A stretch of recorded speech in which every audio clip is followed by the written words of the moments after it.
Le mouvement citoyen Stop 5G Magog Sherbrooke a vu le jour en décembre dernier, quand les médias ont fait état de l'installation prévue de 120 tours de téléphonie cellulaire à Sherbrooke, dont une dans le parc à côté de chez moi, un parc dans lequel mes enfants jouent, mais aussi les enfants de 2 CPE, 3 écoles primaires.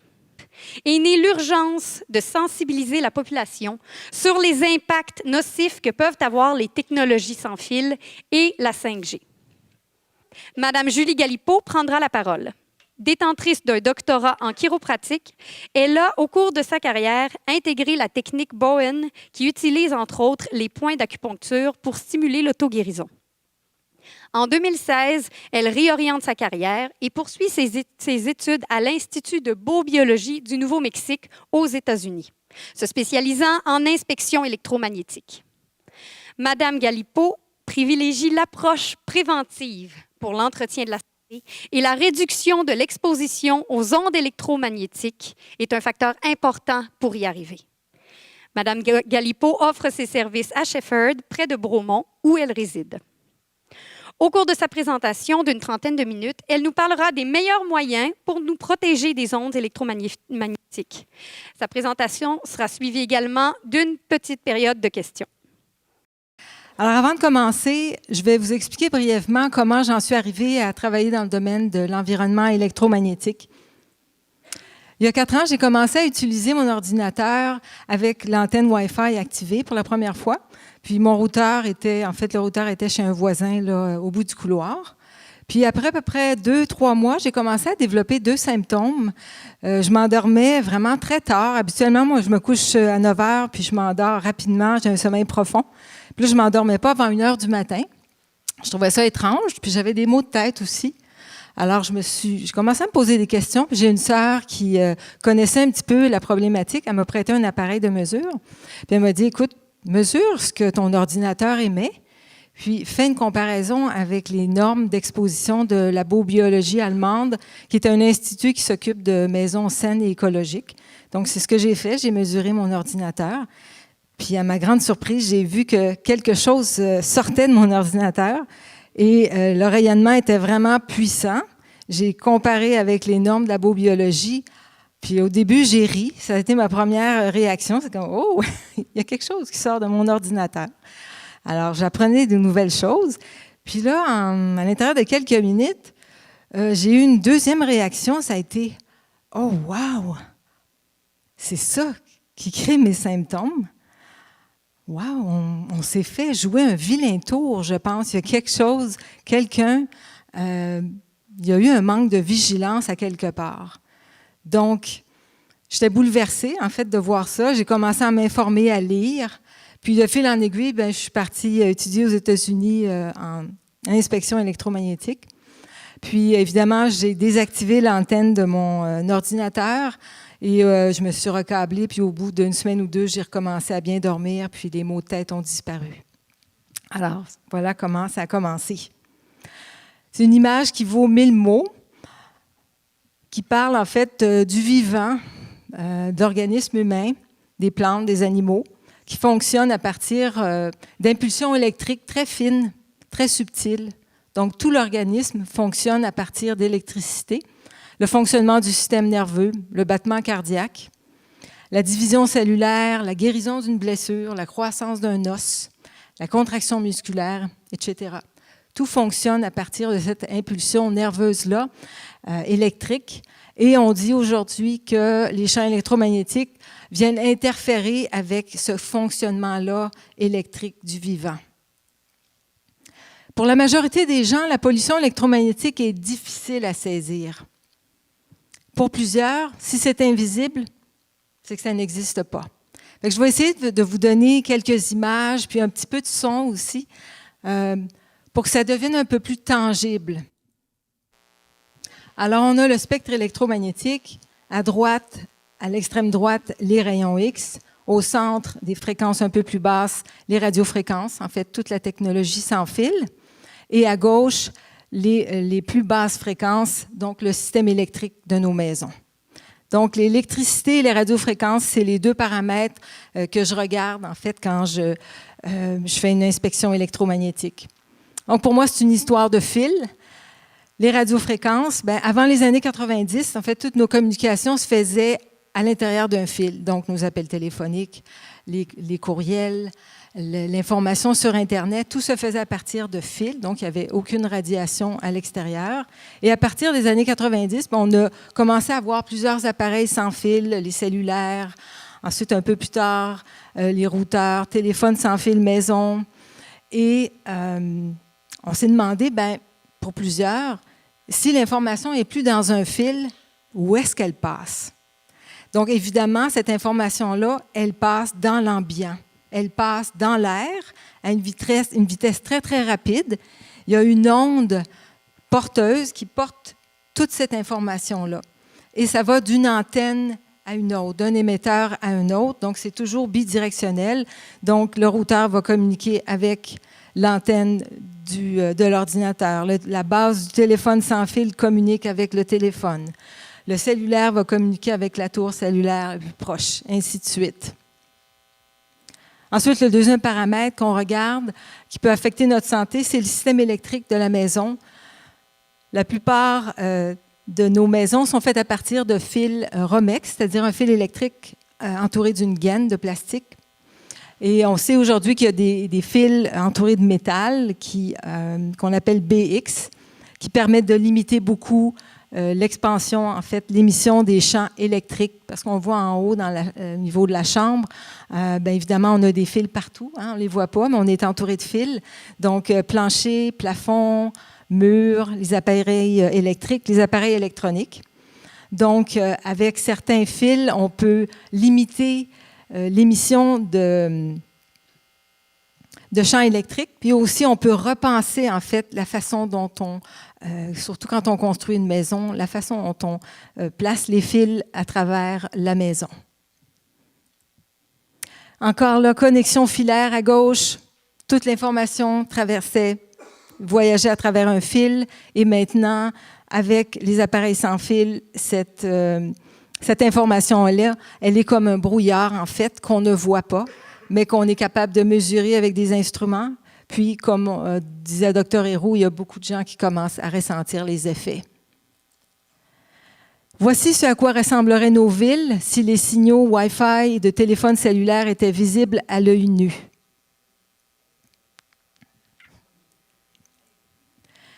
Les tours de téléphonie cellulaire dans le monde, 2002-2003, on avait un petit peu. 2016-2017, on voit vraiment une augmentation phénoménale en Europe, en Amérique du Nord. Les appareils de communication sans fil fonctionnent par ondes pulsées, donc ce ne sont pas des ondes continues, puis on se rend compte de plus en plus que les ondes pulsées ont vraiment un effet sur notre santé, sur la biologie. Alors, on voit le téléphone cellulaire dans une poche. Alors, tout le bassin, en fait, est irradié, les testicules, les ovaires. Donc, on conseille vraiment à tout le monde, de toute façon, de ne pas avoir de cellulaire ouvert dans une poche, mais surtout les jeunes qui veulent avoir des enfants, ça peut vraiment affecter la fertilité. À droite, le téléphone cellulaire près de la tête, donc irradiation du haut du corps, le cerveau, l'oreille, la glande thyroïde est très proche aussi. En bas, on voit le patron de rayonnement d'une tour cellulaire vers la maison et une antenne sur un immeuble à droite en bas. Maintenant, je vais vous faire un petit exercice. Dans mes études aux États-Unis, on comparait un peu le rayonnement d'un appareil sans fil à une cigarette qui brûle dans un cendrier. Donc, vous pouvez fermer les yeux si vous avez envie, puis je vais vous guider à travers ça. Donc, imaginez que toutes ces antennes-là, tous les appareils que je vais nommer, en fait, ce sont des cigarettes qui brûlent. Donc, on a une ville, disons, de 30 000 logis, des appartements, des maisons, 30 000 compteurs intelligents, quelques tours cellulaires, des antennes aussi sur les immeubles, clochers d'église. On rentre dans les maisons. un routeur, 2-3 téléphones cellulaires, quelques électroménagers maintenant qui émettent des radiofréquences, 1 ou 2 téléphones sans fil, une tablette, 3 ordinateurs, une montre Fitbit, etc., etc. On sort, on va dans la voiture, des antennes activées par défaut dans nos voitures, cigarettes qui brûlent. On rentre dans un hôpital, on rentre dans un café, dans un restaurant, 40, 50 cellulaires ouverts. On rentre dans les écoles, un routeur par classe, 20 ordinateurs activés sur le Wi-Fi. Donc, il y a de la fumée partout, partout où on va. Bien, c'est exactement ce qui se passe en ce moment, mais on ne le voit pas. Il y a un brouillard électromagnétique d'une intensité phénoménale. Donc, vous pouvez réouvrir les yeux. Donc, c'est un petit exercice que je vous invite à ne pas oublier parce que c'est insidieux, la pollution électromagnétique, parce que c'est invisible, mais c'est vraiment présent. Les champs électromagnétiques, normes d'émission proposées par la biobiologie allemande pour les expositions de long terme ou durant le sommeil. Donc, à gauche, on a RF, c'est radiofréquences, bien, c'est toute la technologie sans fil. En bas, c'est champs électriques, champs magnétiques. On va s'occuper seulement des radiofréquences. On voit que l'idéal, c'est en bas de 10 microwatts par mètre carré. Ça, c'est surtout pour la nuit. Faible, fort, extrême, au-dessus de 1000 microwatts. Alors, environ à 2 mètres d'un routeur allumé, on a environ 87 000 microwatts par mètre carré. On a un téléphone sans fil à 2 mètres, environ 23 000 microwatts. Un ordinateur, évidemment, est plus proche, 63 000 microwatts. C'est pour vous donner là, juste une petite idée, en fait, de la puissance d'émission de nos appareils sans fil. Alors, si on regarde en haut à extrême, bien, la plupart de nos appareils sans fil sont vraiment au-dessus de 1000, sont toujours dans l'extrême, en fait, surtout quand ils sont très proches de nous. C'est un graphique français que j'aime bien. L'évolution des limites de dose des rayons X. Donc, à gauche, on a la dose des rayons X et en bas, on a les années. Donc, à peu près autour des années 30, on a eu les premières radiographies. Je pense qu'il y a eu des problèmes de santé au niveau des techniciens en radiologie.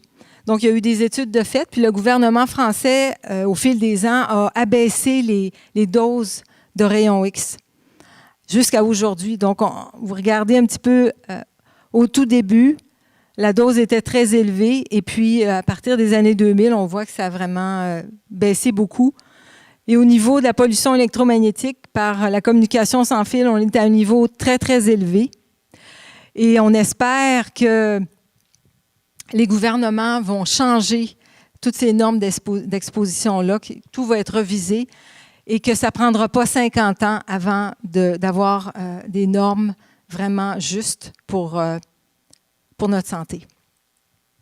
Ole Johansson, professeur et chercheur suédois, les personnes intolérantes aux champs électromagnétiques ou électrosensibles sont des indicateurs d'un problème environnemental grave. Elles sont le miroir de notre société. Ce n'est pas une maladie, mais une réponse physiologique à un environnement qui devrait être assaini.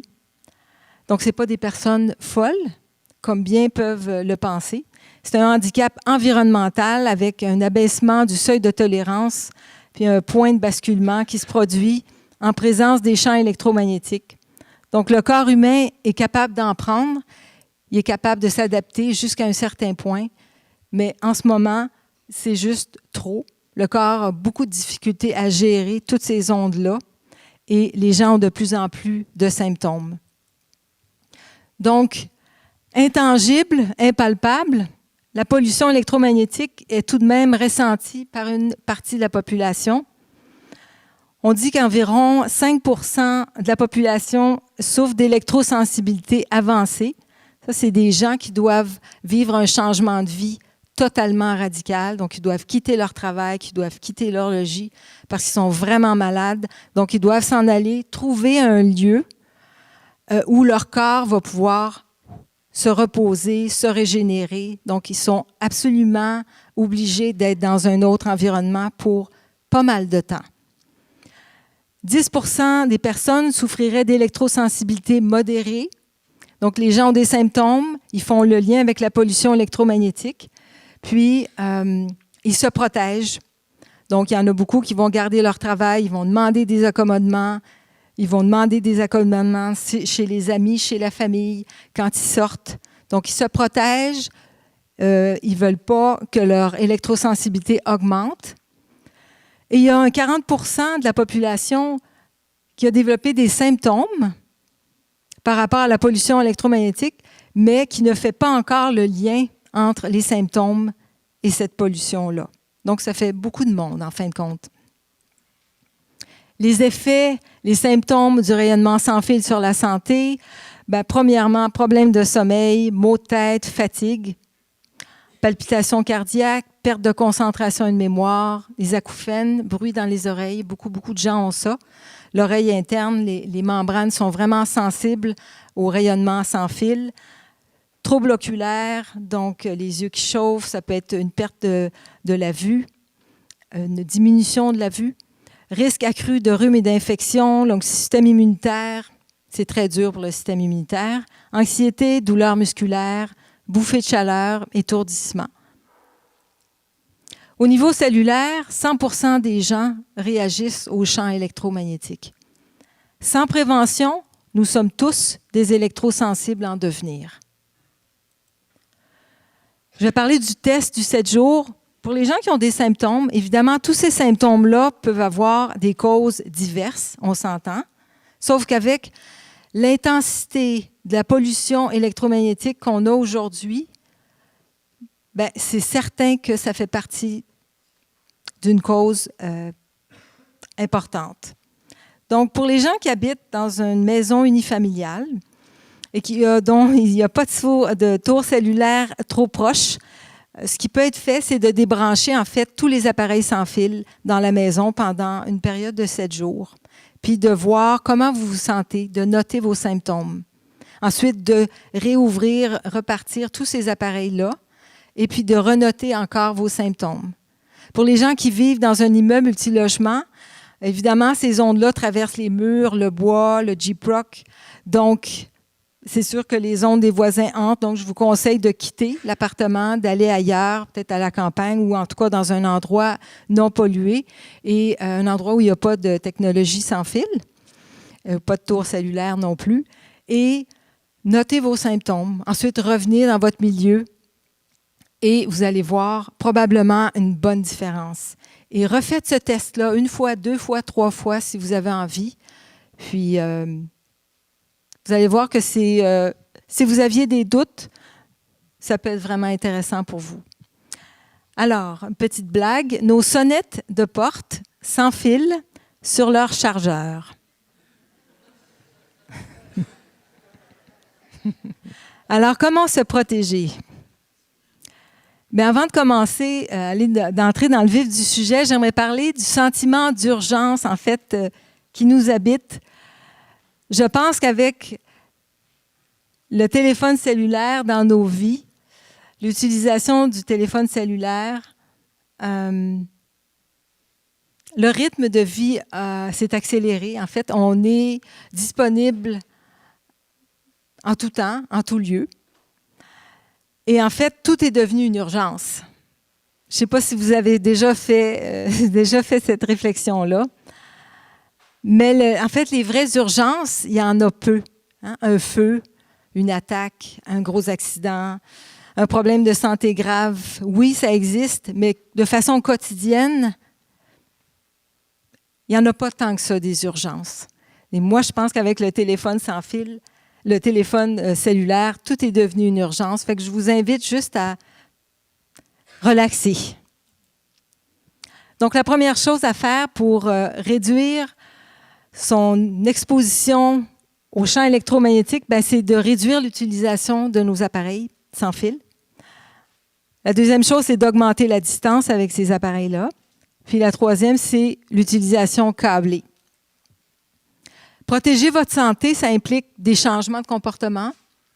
Ça implique de voir aussi les effets positifs de cette transition-là parce qu'on est pris avec l'image de sacrifice. Alors qu'il faut regarder en fait tous les bienfaits que ce changement-là peut nous apporter. Donc, on renonce à certaines choses, puis on va dire oui à d'autres. Donc, ce qu'on fait, c'est qu'on va voir dans notre environnement tous les différents types de rayonnement artificiel, puis tranquillement, on va en apprendre, on va s'informer, puis on va commencer à diminuer tout ça. On va faire comme un vrai ménage électromagnétique. La voiture, bien souvent, dans les nouvelles voitures, il y a des antennes qui sont déjà activées par défaut. Donc, on peut désactiver le Bluetooth puis le Wi-Fi. Et si on n'est pas capable de le faire, on peut demander à son concessionnaire de le faire. Je suis certaine qu'ils sont capables de faire ça. Et aussi, dans la voiture, parce qu'on est entouré de métal, on fait des appels téléphoniques très brefs. Parce que le signal, l'intensité du signal est augmentée à cause de cette cage de métal-là. Donc, des appels brefs en voiture. On conseille une ligne téléphonique fixe à la maison avec un téléphone filaire. Donc, comme on l'a vu, on ne l'a pas entendu vraiment, mais le téléphone sans fil maison, la base émet 24 heures sur 24. Puis c'est une puissance, c'est un rayonnement vraiment fort. Donc, on ne conseille pas le téléphone sans fil dans une maison. Les appareils de technologie sans fil émettent sur vraiment plusieurs mètres. Donc, c'est sûr, plus on est proche, plus c'est puissant. Mais moi, des fois, je suis en auto avec un appareil, puis je suis capable de dire quelle maison a un routeur, quelle maison a un téléphone sans fil, juste pour vous dire à quel point les ondes voyagent sur plusieurs mètres. Donc, une ligne téléphonique fixe où on fait le maximum de nos appels. Du sans fil au filaire, donc un routeur peut être désactivé. On recable, on passe un fil, on part un câble de notre routeur jusqu'à l'ordinateur et on désactive les antennes. Si le routeur, le Wi-Fi ne peut pas être désactivé, on peut changer de routeur. On peut aussi avoir juste un modem. On dit qu'il y a des routeurs dont l'intensité du rayonnement peut être abaissée. On peut choisir en fait de ne pas avoir de routeur et de l'éteindre aussi la nuit quand on en a un. Sincèrement, je pense que c'est mieux de ne pas en avoir parce que même si on l'éteint la nuit, le jour vous êtes exposé, puis il n'y a pas juste une antenne dans votre routeur, là, il y en a une dans votre ordinateur et vous êtes vraiment exposé. L'ordinateur, il est proche. L'imprimante, la même chose, on peut recabler, on désactive l'antenne de l'imprimante. Comment utiliser votre téléphone cellulaire de façon sécuritaire? Plusieurs choses. On peut désactiver l'antenne Wi-Fi, le Bluetooth. On peut le mettre en mode avion lorsqu'on le porte sur soi. On peut l'utiliser que pour des appels brefs. C'est sûr que si on veut un ordinateur dans notre poche, on va être beaucoup plus exposé. Donc, c'est un changement de comportement, changement de vision par rapport à notre téléphone. Pour que ça soit en fait un instrument pratique, oui, pour faire des appels brefs. On peut aussi utiliser des écouteurs, main libre. Il est moins proche. On peut laisser le téléphone à la maison aussi. Est-ce qu'il y a des gens qui n'ont pas de téléphone cellulaire? Okay. Est-ce qu'il y a des gens qui aimeraient ne pas en avoir? OK. Ben, moi, j'en ai pas. J'en ai jamais eu. Je fonctionne très bien sans ça. J'ai un téléphone filaire avec un répondeur, j'ai Internet, j'ai Skype, j'ai un courriel, j'ai tout. Ça fonctionne très bien. Je vous encourage à ne pas avoir de téléphone cellulaire si vous avez envie de ne pas en avoir, mais sinon, ça peut être utilisé d'une façon plus sécuritaire, tout simplement. Compteurs intelligents, nouvelle génération, qui émettent une quantité incroyable de radiofréquences. Le compteur intelligent peut être changé en appelant Hydro-Québec. Donc, on voit ici le patron de radiation, environ 70 du rayonnement à l'extérieur, 30 à la maison. Donc, on peut appeler Hydro-Québec pour faire le changement, pour avoir un compteur non communicant.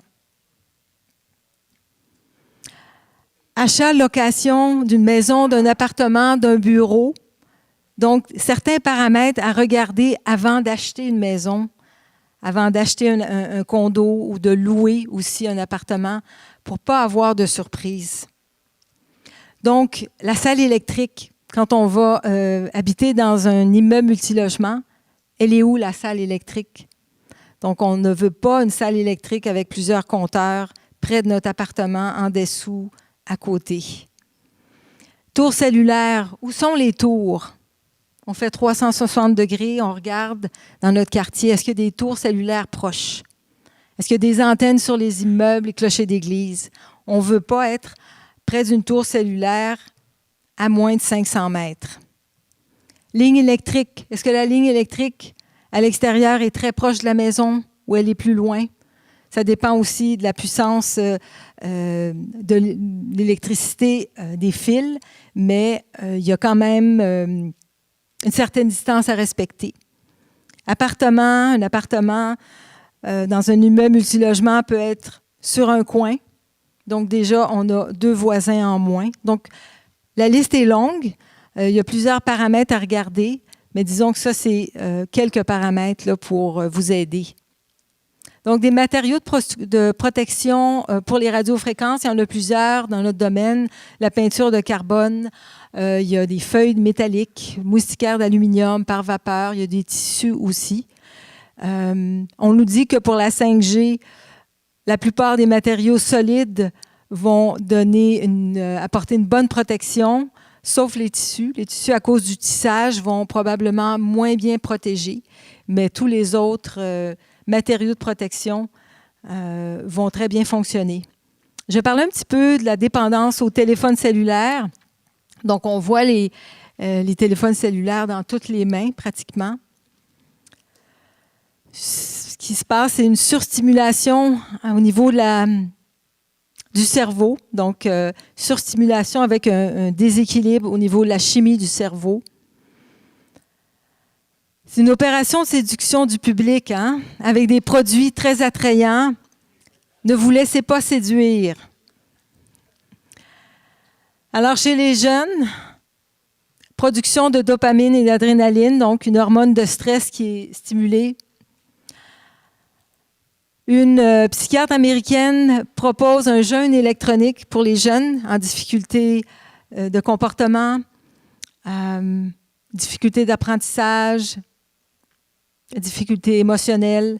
Donc, les bienfaits d'un jeûne électronique. Donc, le jeune n'a pas accès à aucun écran pendant 1 mois à la maison.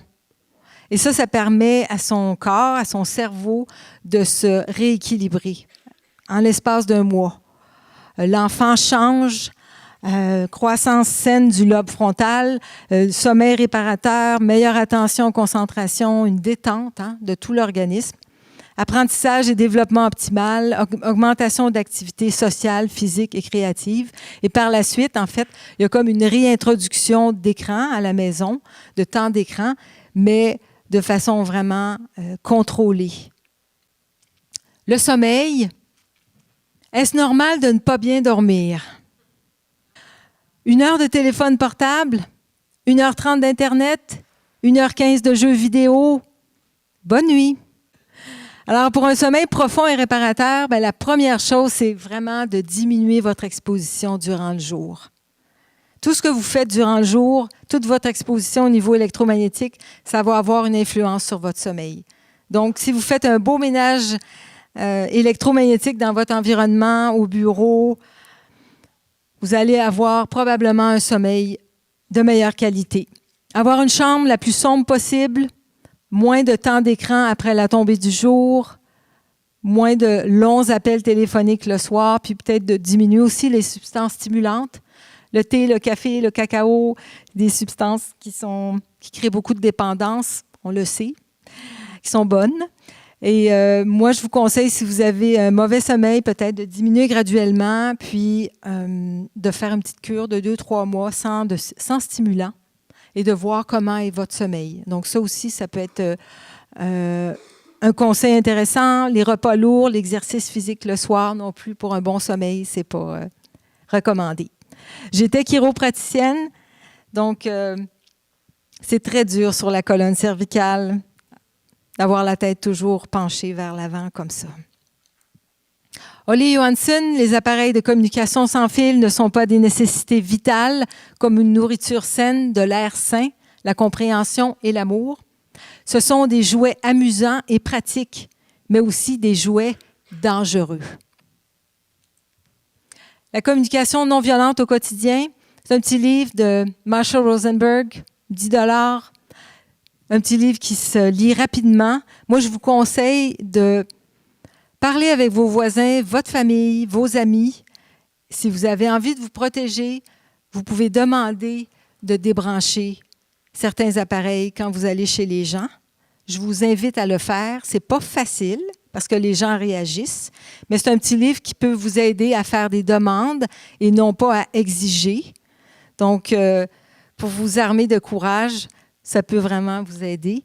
Moi, je vous encourage à le faire. Je le fais. Partout où je vais maintenant, je demande, écoutez, moi, je me protège. Et est-ce que ça serait possible de fermer? Moi, je vais passer une demi-journée avec toi. Ça serait possible de fermer ton cellulaire quand tu viens chez moi?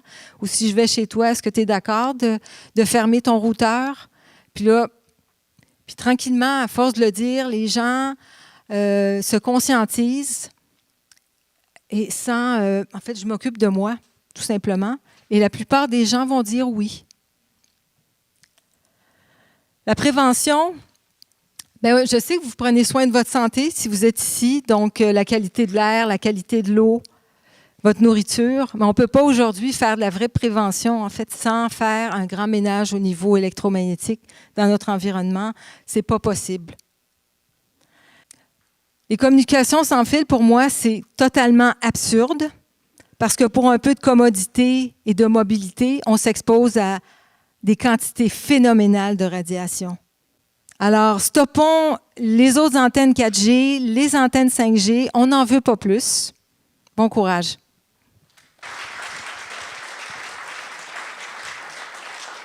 Si vous me donnez encore quelques minutes, j'aimerais vous faire un petit mot de la fin. Nous tenons encore une fois à remercier nos conférenciers pour les informations pertinentes sur la question fort importante des champs électromagnétiques. Même s'ils sont invisibles, inodores, inaudibles, intangibles et sans saveur, leurs impacts ne sont pas inoffensifs et nous nous devons de prendre les mesures nécessaires afin que le progrès technologique se fasse de façon saine et sécuritaire pour toutes les formes de vie, pour notre avenir et pour celui des générations futures. Des scientifiques de partout à travers le monde nous implorent de modifier nos habitudes de vie pour contrer la crise climatique actuelle. Et la technologie sans fil et la 5G font également partie de l'équation. Une fois informé, chaque citoyen, chaque citoyenne a la responsabilité de faire bouger les choses et de réclamer le droit légitime de choisir. Car dans ce cas-ci, on ne nous a pas demandé si on avait envie que ce soit installé partout chez nous. Si moi, je faisais jouer du Mozart à grandeur de ma maison sur des gros haut-parleurs comme il y a ici, 24 heures sur 24, vous viendrez toutes cogner chez nous pour me demander quand je ferme ça. C'est la même chose pour la technologie sans fil.